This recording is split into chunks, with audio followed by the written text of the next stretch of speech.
Hi there, welcome back to Classroom to Boardroom series. I'm going to ask you a question. If a job involves any travel and the interviewer asks you, are you willing to travel? A very common question you will expect in an interview. How much are you willing to travel? Something like this. Now, the question is, how are you going to answer this question?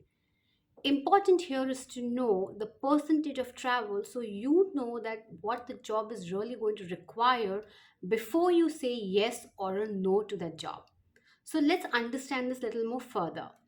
If they ask an open-ended interview question about your willingness to travel, you should state your answer as a percentage.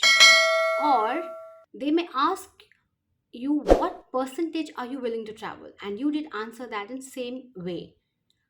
For example, you could answer by saying that I'm okay to travel maybe 70% or 30% or 20%, whatever that means, right to you. So, what does X percentage travel mean?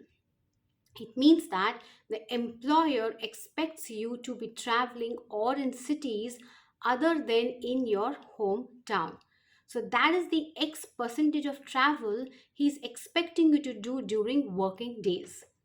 So you would expect to spend 7 days traveling, or maybe five as per the policy, away from home for every 3 days in your hometown office, basis the adjustment that you have with the employer.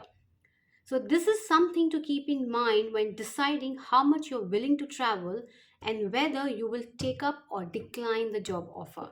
Hope this helps you when you apply for your next job interview. So, do follow us on socials. This is Ashwini Dasgupta, your personal development NLP expert, signing off. Until I see you next, be you, be confident. Thank you.